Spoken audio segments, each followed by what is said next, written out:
하나님 말씀 마태복음 6장에서 보겠습니다. 마태복음 6장 9절부터 13절. 마태복음 6장 9절부터 13절 우리 교독하겠습니다. 그러므로 너희는 이렇게 기도하라. 하늘에 계신 우리 아버지여, 이름이 거룩히 여김을 받으시오며 나라가 임하시오며 뜻이 하늘에서 이루어진 것 같이 땅에서도 이루어지이다. 오늘 우리에게 일용할 양식을 주시옵고 우리가 우리에게 죄 지은 자를 사하여 준 것 같이 우리 죄를 사하여 주옵시고 우리를 시험에 들게 하지 마옵시고 다만 악에서 구하시옵소서. 나라와 권세와 영광이 아버지께 영원히 있사옵나이다. 아멘. 아멘. 기도드리겠습니다. 살아계신 하나님 감사합니다. 이 시간 또 하나님의 말씀을 전하고 듣습니다. 성령께서 성경을 통해서 알려주시는 하나님의 뜻을 잘 깨달아 알게 도우소서. 그리고 믿고 준행하게 도우소서. 반드시 하나님이 계신 천국에서 하나님과 영생을 누리게 될 줄을 믿습니다. 하나님 아버지, 그 길이 때로는 힘들고 어렵지만 낙심하지 말게 도우시고 하나님이 우리 아버지가 되어주셔서 우리를 지키신다는 것을 굳게 믿고 힘을 내어서 끝까지 걸어가게 도우소서. 이 시간도 온전히 주장하시기를 간절히 바라고 예수 그리스도의 이름으로 기도드렸습니다. 아멘. 오늘은 이제 그 기도에 대해서 좀 살펴보겠습니다. 주기도문의 그 첫 번째 부분인데 특별히 하나님이 우리 아버지 되신다라는 부분에 대해서 살펴보겠습니다. 다음에 264문입니다. 264문 교독하겠습니다. 264문 이제 주기도문의 해석으로 들어가 봅시다. 먼저 하나님께서는 왜 여기서 다른 이름이 아닌 우리 아버지라 불리우고 계십니까? 우리는 기도할 때 우리의 양심이 굳은 확신을 가져야 될 필요가 있기 때문입니다. 즉 우리 하나님께서 우리의 아버지라는 한마디 말로 불리실 때 이 말은 아버지와 같은 다정함과 사랑스러움을 뜻하는 것이어서 우리 안에 있는 모든 불안과 의심과 곤혹스러움을 제거해 주며 우리로 하여금 친밀함을 가지고 하나님께 나아갈 수 있는 용기를 부여해 주시는 것입니다. 하나님이 이제 우리의 아버지가 되어 주셨어요. 근데 원래 하나님이 우리의 아버지가 아니죠. 우리는 죄로 오염되고 부패되어서 하나님의 원수들입니다. 하나님의 원수들이었고 하나님 앞에 나아가서 하나님을 아버지라 부를 수 없는 자들이었어요. 근데 하나님께서 창세전에 우리를 택하시고 또 때가 되니까 성령을 보내주셨죠. 그래서 성령께서 우리의 돌같은 부드러운 마음으로 바꿔주셨어요. 우리의 어두운 눈을 밝혀주셨어요. 우리의 어두운 귀를 들을 수 있는 귀로 열어주셨죠. 깨닫는 마음을 주셨어요. 그래서 이제 그 성령이 그 사람에게 때가 되니까 역사하게 되니까 어떻게 되냐면 그 사람이 그 죄인이 자기가 죄인임을 이제 깨닫게 되는 거죠. 자기가 죄인임을 깨닫게 되고 그리고 예수 그리스도가 구주임을 이제 깨닫게 되는 거죠. 성령이 역사하실 때 하나님의 말씀을 통해서 말씀과 함께 역사하셔서 그 사람이 죄인임을 깨닫게 하시고 예수 그리스도가 구주라는 것을 깨닫게 하죠. 그래서 성령에 거듭난 자들은, 성령께서 거듭나게 하신 자들은 자기가 죄인임을 깨닫고 죄를 회개하게 되고 또 예수 그리스도가 구주이심을 깨닫고 예수 그리스도를 구주로 영접하게 되는 것입니다. 이렇게 자기 죄를 회개하고 예수 그리스도를 믿는 자들을 하나님께서 그 죄를 깨끗하게 용서해 주시고 예수 그리스도의 의를 덧입혀 주셔서 하나님의 자녀 삼아 주시는 것입니다. 그래서 전에는 하나님께 원수였던 자들이었는데 예수 그리스도 안에서 성령의 거듭나게 하심으로 말미암아서 하나님의 자녀가 되었습니다. 그리고 하나님은 그들의 하나님이 되어주셨습니다. 그러니까 예수 그리스도를 믿고 죄를 회개하는 자들을 하나님께서 하나님의 자녀 삼아주시고 그들의 하나님이 되어주셨어요. 그들의 아버지가 되어주신 것입니다. 이것은 참 믿을 수 없는 일이죠. 돈을 들인 것도 아니고 어떤 노력, 봉사를 한 것도 아니고 하나님의 진노의 형벌을 받아서 영원한 지옥에 던져져야 되는 자들인데 예수 그리스도를 구주로 믿고 자기 죄를 회개하고 그거 하나 보시고 하나님께서 그들을 하나님의 자녀 삼아주시고 그들의 아버지가 되어 주신 것입니다. 이것은 호칭만 그런 것이 아니에요. 그냥 형식적으로만 아버지가 되어 주신 것이 아니고 실제적으로 하나님이 그들의 아버지가 되어 주신 것입니다. 그래서 아버지로서 그 자녀들, 양자된 예수 그리스도를 믿는 자들을 위해서 실제적으로 아버지로서 그들을 지키시고 보호하시고 인도하시고 채워주는 그러한 일을 하시는 것입니다. 그래서 하나님을 믿을 때 하나님이 나의 아버지가 되어 주셨다라는 이 믿음이 분명히 있어요. 물론 그 확신이 이렇게 적은 사람이 있고 아직 의심이 드는 경우도 있죠. 그러나 분명한 것은 무엇이냐면 성경대로 예수 그리스도를 믿는 자들에게는 하나님의 자녀가 되는 권세를 주셨다라는 요한복음 1장 12절 말씀처럼 예수 그리스도를 중심으로 구주로 믿는 자들은 하나님의 자녀가 되었다라는 것을 자신이 스스로 그것을 확신해야 되는 것이죠. 그것이 이렇게 중요한 거예요. 왜 그러냐면 하나님이 그의 아버지가 되어주셔서 이제 아버지로서 그를 인도하시고 지키시고 보호하시고 때마다 일마다 채워주시기 때문에 그렇습니다. 근데 이것은 너무 놀라워서 이게 믿어지지 않죠. 믿어지지 않습니다. 그런데 성령께서 이것을 우리에게 믿게 해주십니다. 성령께서 우리가 예수 그리스도를 믿는 자들이 하나님의 자녀가 되었고 하나님이 아버지가 되어주셨다는 것을 확인시켜 주시죠. 어떻게 확인시켜 주십니까?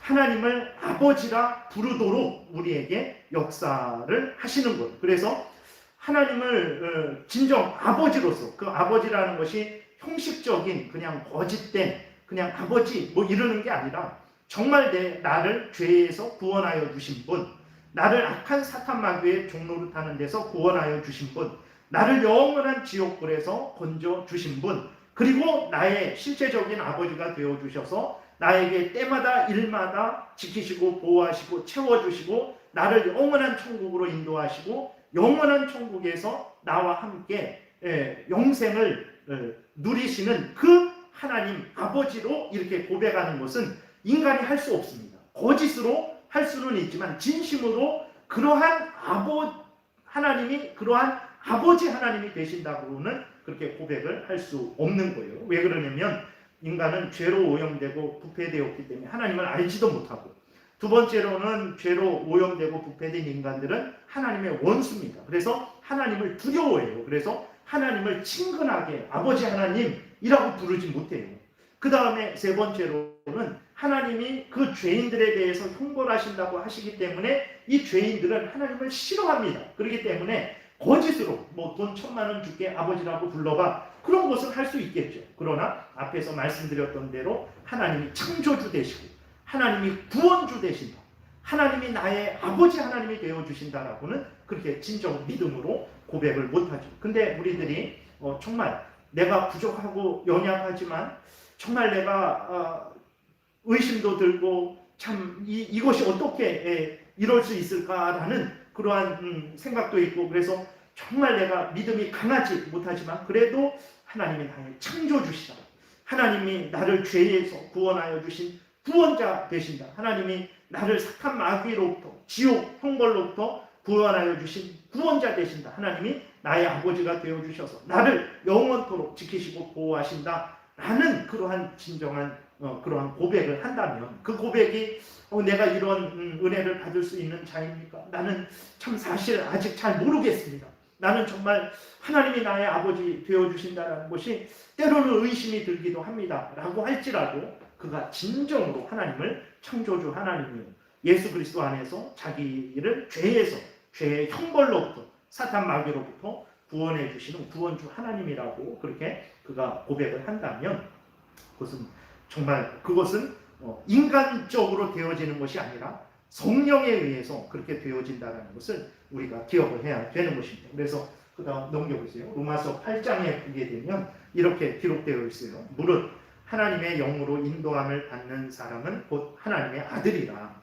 너희는 다시 무서워하는 종의 영을 받지 아니하고 양자의 영을 받았으므로 우리가 아빠, 아버지라 부르짖느니라.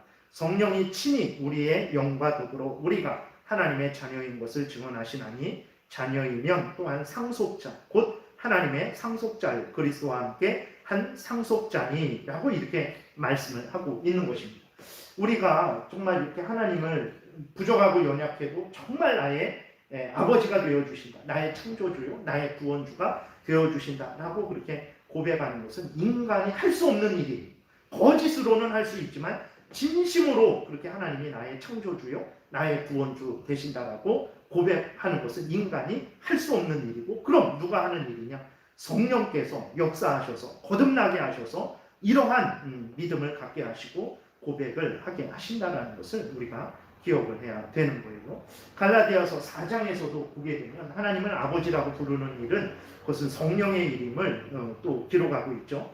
6절 너희가 아들임으로 하나님이 그 아들의 영을 우리 마음 가운데 보내사 아빠 아버지라 부르게 하셨느니라.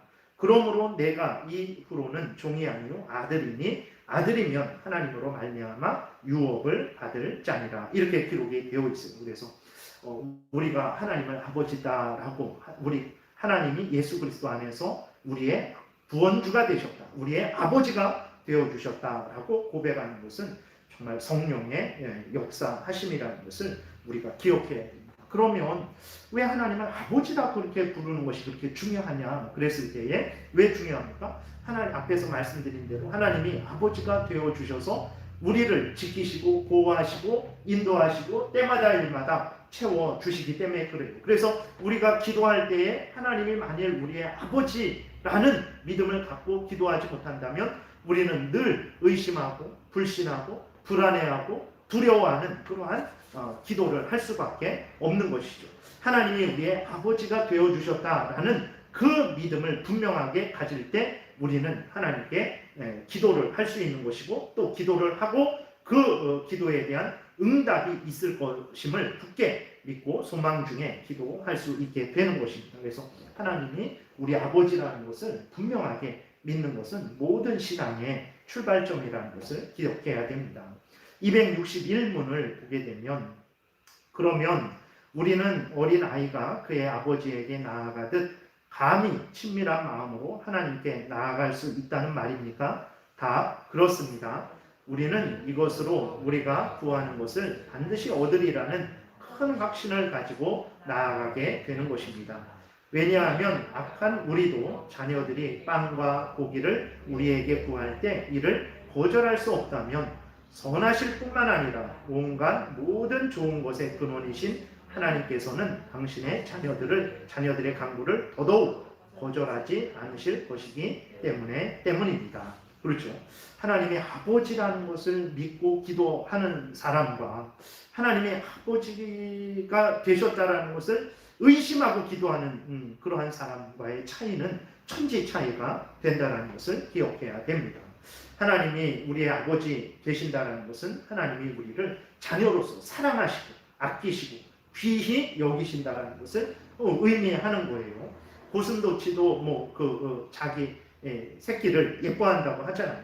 그리고 오늘 그 문답의 261문에 나와 있는 대로 그 사람도 자신의 자식을 귀히 여기죠. 그래서 자녀가 생선을 달라 하는데 뱀을 주는 부모는 없죠. 짐승도 자기의 새끼를 예뻐하고 사람도 자신의 자식을 귀히 여기죠. 근데 살아계신 하나님께서는 하나님의 자녀된 자들에 대해서 어떻게 하시겠습니까?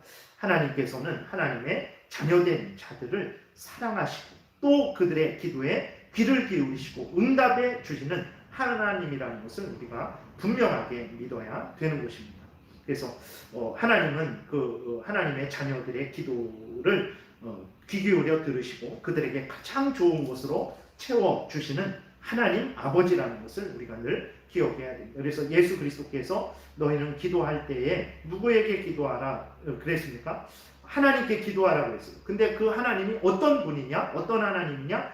너희 아버지 되신 하나님이다. 그래서 우리 하늘에 계신 우리 아버지요 라고 분명히 믿고 하나님께 기도하라라고 말씀을 하신 거예요. 그래서 하나님은 모든 야고보서 1장 17절에 있는 대로 모든 각양 좋은 은사와 온전한 선물을 가지고 계신 분이시고 그것들을 우리에게 때마다 일마다 채워주시는 분이라는 것을 우리가 기억해야 되는 것입니다. 그리고 또 하나님은 양자된 자들에게 어떤 그 은혜를 내려주신 분입니까? 우리를 하나님의 양자 삼아 주시기 위해서 하나님은 독생자 예수 그리스도를 내어 주신 분입니다. 예수 그리스도를 이 땅에 보내주셔서 우리 대신 죽게 하신 분이라는 것을 기억을 해야 됩니다. 그런 아버지이십니다. 우리를 하나님의 자녀 만드시기 위해서 예수 그리스도를 대신 죽게 하신 우리의 아버지 하나님이시라는 것을 기억해야 되는 것입니다. 그래서 로마서 8장 32절에 보게 되면 자기 아들을 아끼지 아니하시고 우리 모든 사람을 위하여 내주시니가 어찌 그 아들과 함께 모든 것을 우리에게 주시지 아니하겠느냐라고 이렇게 기록이 되어 있어요. 우리를 자녀 삼아 주시기 위해서 독생자 예수 그리스도를 내주시니까 어찌 우리의 기도에 응답하시지 않으시겠습니까? 그래서 하나님이 우리의 아버지 되어 주신다라는 것을 분명히 믿는 것은 아주 매우 중요하다는 것을 기억해야 됩니다. 또 마태복음 7장 7절부터 보게 되면 구하라 그리하면 너희에게 주실 것이요 찾으라 그리하면 찾아낼 것이요 문을 두드리라 그리하면 너희에게 열릴 것이니 구하는 이마다 받을 것이요 찾는 이는 찾아낼 것이요 두드리는 이에게는 열릴 것이니라. 너희 중에 누가 아들이 떡을 달라 하는데 돌을 주며 생선을 달라 하는데 뱀을 줄 사람이 있겠느냐? 너희가 악한 자라도 좋은 것으로 자식에게 줄 알거든 하물며 하늘에 계신 너희 아버지께서 구하는 자에게 좋은 것으로 주시지 않겠느냐라고 이렇게 기록이 되어 있습니다.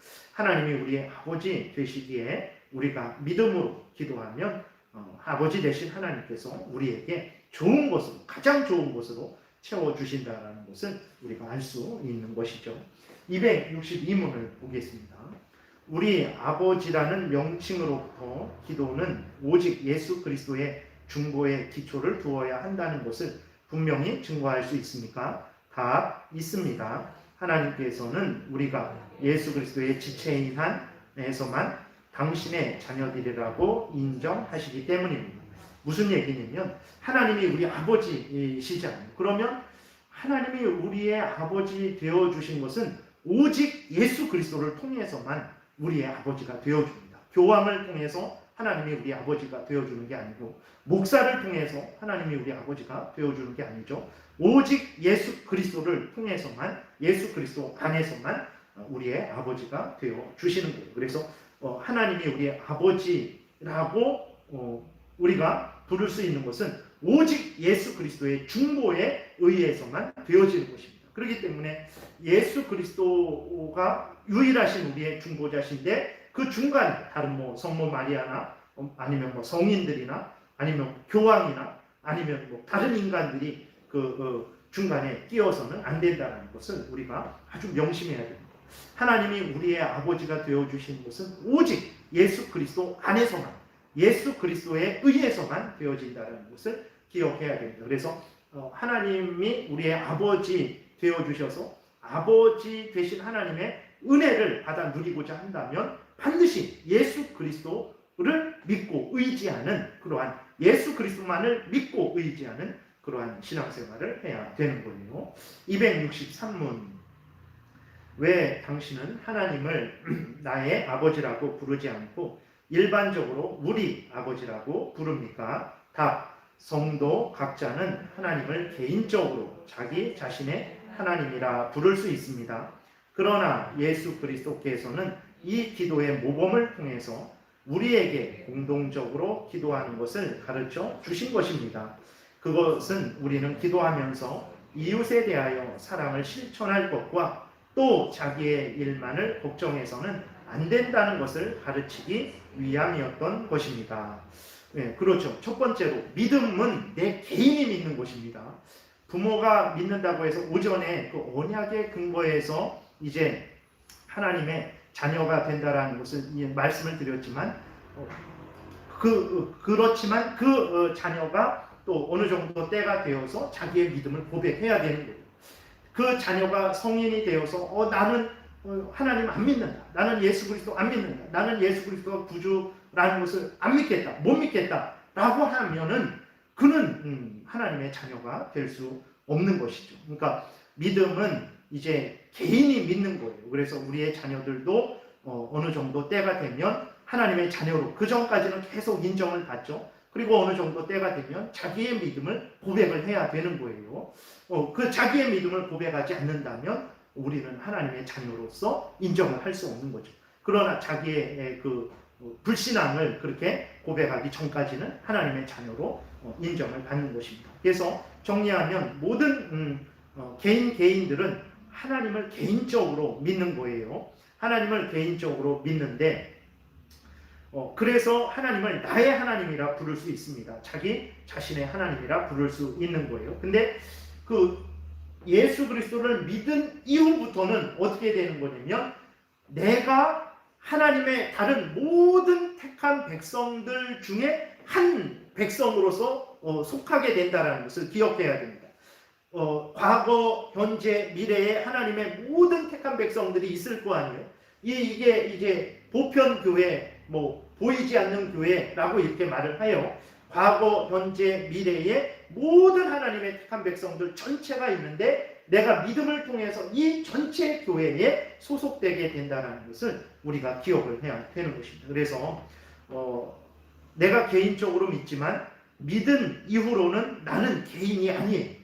나는 이 전체 교회에 하나님의 모든 택한 백성들 그 모임에, 그 교회에 속하는 한 개인이라는 것을 우리가 늘 기억을 해야 되는 것입니다. 그래서 여기 본문에 나와 있는 대로 정말 내가 이 모든 하나님의 다른 택한 백성들과 한 무리가 되었다는 것을 우리에게 알려주어서 우리가 기도하면서 이웃에 대해서 생각을 하게 하는 거예요. 그래서 예수 그리스도께서 너희는 기도할 때에 이렇게 기도하라 그래놓고 하늘에 계신 하나님 아버지께 기도하라 그랬는데 그 하나님 아버지가 우리들의 하나님이라는 것을 나뿐만 아니라 다른 사람들의 하나님이라는 것을, 그래서 나는 다른 그러한 하나님을 믿는 사람들의 형제 자매가 되었다라는 것을 깨달아 알게 해주시고 그래서 다른 형제 자매들을 사랑하는 그러한 일을 가르쳐 주시는 것이고 그래서 나의 일만 기도해서는 안 된다라는 것을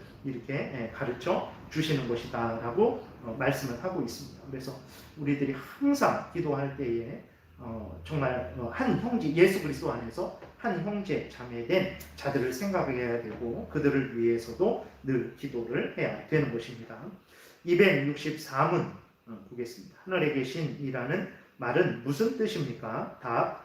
그것은 하나님이 지극히 높으시고 모든 권능이 있으시며 그분을 다 이해할 수 없다는 말입니다.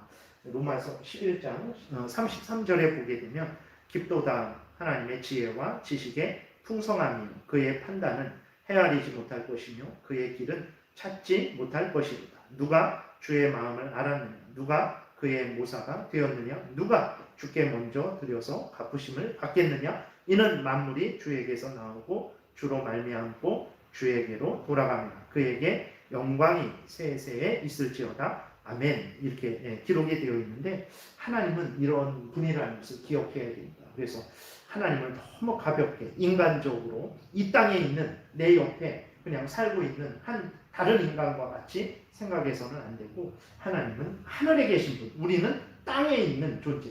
하나님은 하나님이시고 창조주 하나님이시고 우리는 지음받은 피조물이라는 것을 늘 기억을 해야 되는 것입니다. 그래서 하나님이 하늘에 계신 우리 아버지요 라고 이렇게 예수 그리스도께서 기도를 가르쳐 주셨는데 그것은 바로 하나님이 지극히 높으시고 모든 권능이 있으시고 또 그분은 우리 인간들이 다 이해할 수 없는 분이라는 것을 우리에게 알려주고 있는 거예요. 그래서 하나님을 경외하게끔 하는 거죠. 265문을 보겠습니다.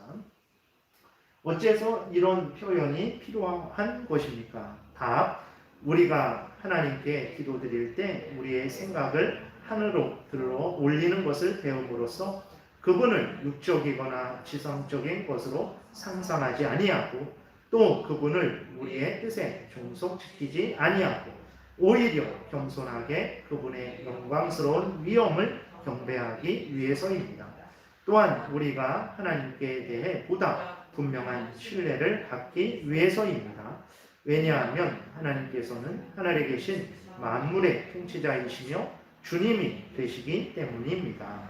그래서 그 하늘에 계신 이라는 표현을 통해서 하나님께서 우리에게 이러한 여러 가지 것들을 교육하신다라는 것입니다. 그래서 하나님이 하늘에 계시다라는 것을 우리가 명심하지 않으면 하나님을 인간처럼 생각해요. 우리의 옆에 있는 어떤 피조물처럼 생각을 합니다. 그래서 가장 큰 문제 중에 하나는 무엇이냐면 하나님을 인간적으로 생각해서 그 중에 하나가 이제 하나님을 이제 형상을 만드는 거죠. 하나님은 하늘에 계신 분이거든요. 근데 하나님이 하늘에 계신 분이다라는 것을 명심하지 않으니까 하나님은 우리와 같은 존재가 아닌가? 우리가 얼마든지 하나님을 이해할 수 있고 얼마든지 하나님을 뭐 이렇게 표현할 수 있는 정도의 하나님 아닌가? 라는 생각을 하게 돼서 하나님을 형상으로 만들게 되는 거죠. 신명기 4장 15절에도 보게 되면 이렇게 기록되어 있어요. 여호와께서 호렙산 불길 중에서 너희에게 말씀하시던 날에 너희가 어떤 형상도 보지 못하였은즉 너희는 깊이 삼가하라. 그래서 하나님을 인간적으로 생각하지 말아라. 너희들이 하나님의 형상을 보지 못했는데 그 하나님의 형상을 하나님을 형상으로 만들지 말아라 라고 이렇게 하나님이 말씀을 하시는 거예요. 근데 이스라엘 백성들은 그 모세가 십계명을 받을 때 밑에서 하나님을 표현했죠. 그 금송아지 형상으로 하나님을 표현한 것입니다. 이러한 잘못을 저지르기 때문에 그렇죠. 그리고 하나님이 하늘에 계시다라는 것을 우리가 분명히 기억할 때 그분을 우리의 뜻에 종속시키지 않게 됩니다. 하나님이 그냥 내 곁에 있는 뭐 인간과 같은 존재, 이 땅에 사시는 분으로 생각한다면 얼마든지 내가 하나님에게 요구하고 내 뜻을 관철시키려고 하죠. 근데 하나님은 그런 존재가 아닙니다. 하나님은 하늘에 계신 분이고 우리는 땅에 있는 자들이죠.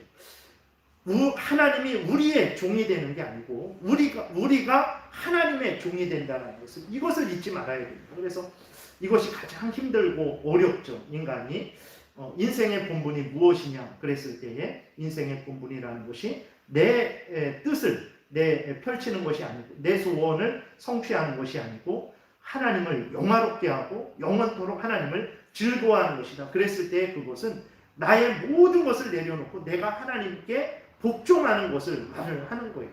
근데 내가 어떻게 내 인생의 모든 것을 내려놓고 하나님의 뜻에 가라면 가고 멈추라면 멈추고 여기서 끝내라면 끝내고 계속 가라면 계속하는 그러한 삶을 살 수 있을까? 그랬을 때 하나님이 땅에 계시는 분이라면 나는 그렇게 할 수 없습니다 라고 우리가 감히 그렇게 할 수 있겠죠. 그러나 하나님은 하늘에 계신 분이다 라는 것을 늘 인식할 때 내가 하나님에 의해서 지음받은 존재고 내가 하나님에 의해서 복종해야 되는 그러한 존재라는 것을 생각을 하게 되고 그래서 하나님을 우리의 뜻으로 뜻을 이루는 그 종으로 삼는 것이 아니라 우리가 하나님의 종이 되게 되는 것이죠. 이것이 헷갈리게 되니까 이제 하나님은 우리가 원하는 것을 들어주시는 기도라는 것도 하나님이 우리가 원하는 것을 들어주시는 그러한 것으로 생각을 해서 하나님께 그저 강구하는 그 부분만 중시하게 되고 내 뜻을 이루는 것만이 기도라는 것으로 착각을 하게 되는 거죠. 그래서 하나님이 하늘에 계시다라는 것을 분명히 우리가 인식하게 될 때 우리는 겸손하게 되는 것입니다. 그리고 그 높으신 하나님의 영광스러운 위엄을 우리가 경배할 수 있게 되는 것이고 그리고 하나님이 하늘에 계시기 때문에 우리가 하나님을 신뢰할 수 있게 되는 거예요. 이 땅에 있는 사람들은 신뢰할 수 없습니다. 정말 본의 아니게 뭐 부모들이 자식들에게 내일 어디 가자라고 이렇게 진심으로 약속을 했어도 그 인간들은 능력이 없기 때문에 무슨 일이 생기는데 그 무슨 일이 생긴 것을 생기지 않게 할 수 없고 무슨 일이 발생하더라도 그것을 해결할 수 없어요. 그래서 본의 아니게 분명히 내일 어디 가자라고 약속을 했는데 그 약속을 지키지 못하게 되는 거죠. 근데 하나님은 하늘에 계신 전능하신 하나님이시죠. 하나님은 어떤 피조물에도 방해를 받지 않는 하나님이십니다. 그렇기 때문에 하나님이 하늘에 계시다라는 것을 우리가 분명하게 인식하게 될 때 하나님을 더욱 신뢰하게 되는 것이죠. 그래서 하나님이 하늘에 계시다라는 것은 하늘에 계신 만물의 통치자시다, 주님이 되신다라는 것을 우리에게 알려주시는 말씀이라는 것을 우리가 보게 됩니다. 오늘은 여기까지 살펴보겠습니다. 기도드리겠습니다. 살아계신 하나님 아버지 감사를 드립니다. 하나님이 예수 그리스도 안에서 우리의 아버지가 되어 주셨습니다. 세상에서도 아버지는 자녀들을 위해서 온 힘을 바치고 또 일평생 모았던 것들을 남겨두고 떠나갑니다. 하나님이 인간의 아버지 된 자들도 이렇게 자녀들을 사랑하고 위하는데 살아계신 하나님께서 우리의 아버지가 되어 주셨고 또 하나님이 우리 아버지이시면 얼마나 우리를 더 사랑하시겠습니까? 우리를 자녀 삼아 주시기 위해서 독생자 예수 그리스도를 이 땅에 보내주셔서 십자가에 대신 못 박혀 죽게 하실 정도로 우리를 사랑하시는 아버지라는 것을 하나님 우리가 늘 잊지 않게 도우소서. 우리가 기도하는 것이 허공에 대고 기도하는 것이 아니고 하늘에 계신 우리 아버지께 기도하는 것이라는 것을 분명히 인식하게 도우소서. 기도할 때 의심과 불신으로 기도하지 말게 도우시고 하늘에 계신 우리 아버지께 기도한다라는 분명한 믿음을 가지고 하늘에 계신 우리 아버지께서 반드시 하나님의 때에 하나님의 방법대로 하나님의 뜻대로 응답해 주신다라는 굳은 확신을 가지고 항상 기도하게 도우시고 기도한 것은 반드시 응답되게 될 것이라는 것을 믿고 또 소망 중에 기도하게 도와주옵소서. 감사드리고 예수 그리스도의 이름으로 기도드렸습니다. 아멘. 찬송가는 304장입니다.